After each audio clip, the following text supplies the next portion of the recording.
If you ask 10 people what the best heart-healthy diet is, you're going to get 10 different answers.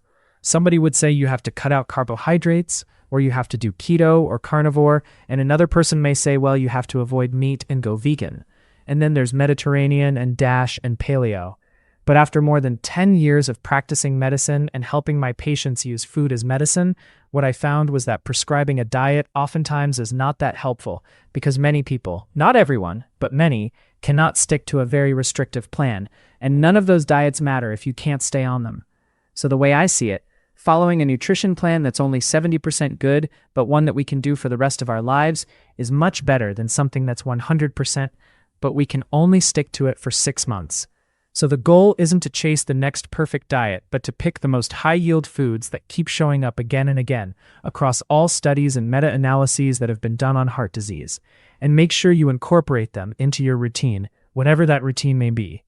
And as we go through these, I also want to go over foods that are sold as heart-healthy, but you need to be careful with.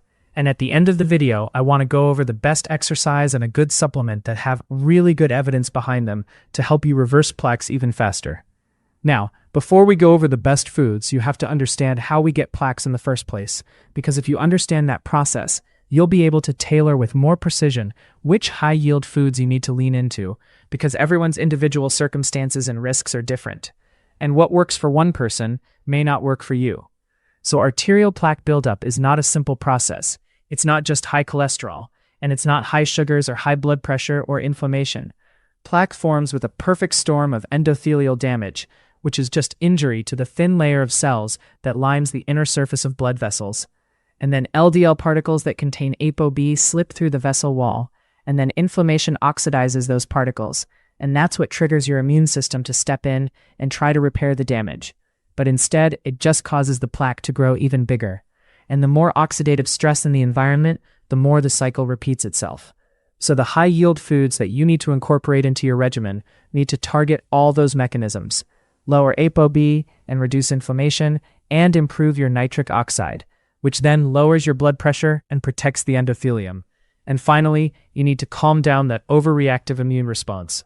So, if you look through all the major studies and meta-analyses of diets that help with atherosclerosis, one pattern that emerges is the foods that are rich in lycopene. And lycopene is a carotenoid that's mainly found in red and pink fruits and vegetables. So you get it in tomatoes and guava. Watermelon has a lot of lycopene, pink grapefruit and papayas, and lycopene helps because it's an incredibly powerful antioxidant, and one of the main drivers of plaque formation is oxidative stress that leads to cell damage. So lycopene can reverse that by targeting harmful reactive oxygen species. And we have studies that show that high carotenoid levels may slow early stages of atherosclerosis progression. And there was an observational study out of Finland that suggested that lycopene or processed tomato intake may reduce carotid atherosclerosis. Now, another recurring theme that I see in all of these studies is phytosterols, which is just a natural plant compound that's found in nuts and seeds, especially flaxseed and sesame seeds. And you can also find phytosterols in legumes and whole grains and in many fruits and vegetables, like carrots and broccoli. And you can find them in avocados and in many leafy green vegetables. So phytosterols look almost identical to cholesterol, and when you eat them, they compete with cholesterol for absorption in your intestines, which means less cholesterol can make it through and get absorbed.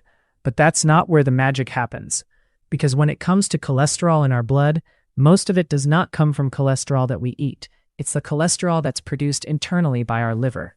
So how this whole process works is the liver senses a drop in absorbed cholesterol. And because your liver tries to maintain its own cholesterol balance and homeostasis, it starts pulling more LDL particles out of the bloodstream. So over time, you basically get fewer LDLs that carry ApoB moving through your arteries.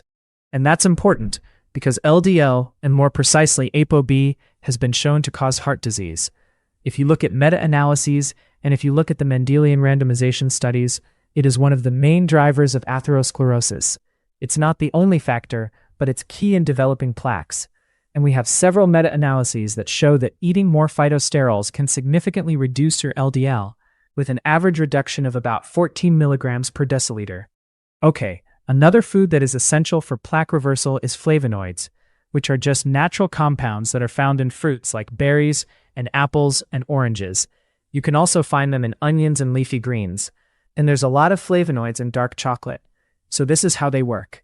When plaque builds up in your blood vessels, it starts with LDL particles getting trapped and damaged in the inner lining of your blood vessels. And this LDL particle starts getting oxidized, which makes the whole area very sticky. So white blood cells called macrophages are drawn to that area, and they cause inflammation. And this whole process is what makes the plaque grow. So this is where flavonoids come in. They lower that adhesion molecule expression. Basically, they make arterial walls less sticky, so fewer cells can attach. And that in turn lowers inflammation, and it helps macrophages work in a calmer way, so they don't turn LDL into its damaged and oxidized form. And one subset of flavonoids that is especially important is catechins, which you can find in green and black teas. And there was a meta-analysis that looked at 9 prospective studies that showed that drinking 3 or more cups of green or black tea is associated with a 21% reduced risk of stroke, compared to the consumption of less than 1 cup per day. Now, another important and very powerful nutrient is extra virgin olive oil. Now, this pops up across many studies, and high intake is associated with a significant reduction in major cardiovascular events like heart attacks. Olive oil is very high in polyphenols and monounsaturated fats, which have antioxidant and anti-inflammatory properties, so they help smooth out the damaged endothelium or arterial inner lining. And on top of that, olive oil may also help with insulin sensitivity and reduce inflammation. So mechanistically, you target multiple steps that lead to atherosclerosis. Now, another food that will help is fatty fish like salmon and mackerel or sardines. These fish are rich in omega-3 fatty acids, especially EPA and DHA, which are incredibly important in keeping your heart and blood vessels healthy. There are clinical studies that show that people eating fatty fish 1 to 3 times per week have a lower risk of heart disease and strokes. And then we have the multi-ethnic study of atherosclerosis, which is one of the largest and longest-running studies on heart disease that found that higher DHA levels were associated with a 12% lower risk of carotid plaque progression. So, this is the plaque that can lead to strokes.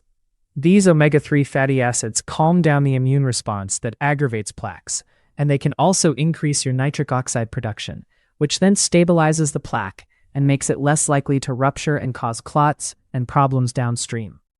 Now, when it comes to atherosclerosis, it's not enough to eat the right foods, but it's also just as important to try to limit certain foods, especially foods that are very inflammatory. So no surprise here, but we especially want to be careful with processed carbohydrates like pastries and cereals, and any foods that are full of sugar or fructose. So some of the most common offenders that I see, so we're talking about foods that are promoted as heart healthy, but are actually harming you, like flavored yogurts. Many of them are packed with added sugar. So it's much better to buy plain, full-fat yogurts and just add your own sweetener of choice for taste. Now, at this point, most people know that most breakfast cereals are basically dessert and just processed sugars. But there are alternatives that masquerade themselves as healthy, but are not really that much better. So I'm talking about many breakfast bars or granola bars. Make sure you look at the ingredient labels, as many of those are still packed with sugar, but just with healthier packaging. And another sneaky food that I always bring up is, well, it's not a food, but it's a drink, and it's juices.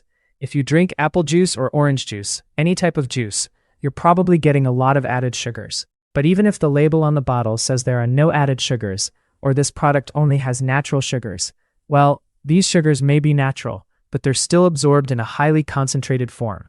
And another problem is these juices don't come with a protective fiber that we would normally get if we're getting it from a fresh fruit.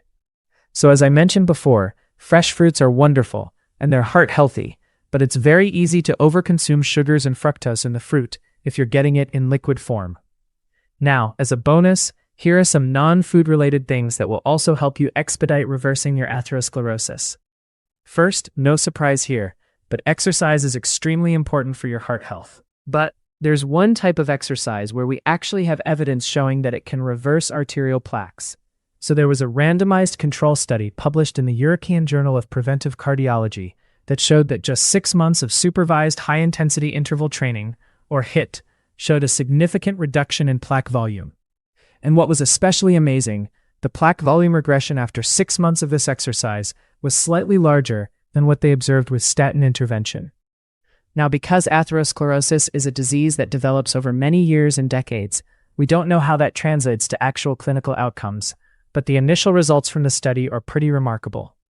Now, beyond exercise, there is one supplement that I want to highlight that actually has decent evidence in slowing the progression of coronary atherosclerosis, and that is aged garlic extract. So there was a double-blind randomized controlled trial that showed that aged garlic extract can stabilize vulnerable plaques. And there was another randomized controlled trial that showed that the group that was randomized to take an aged garlic extract for 1 year had a lower progression of coronary artery calcification and improved blood pressure. Now, one more bonus tactic that I recommend to my patients that may help improve cardiovascular health, and that is sauna therapy.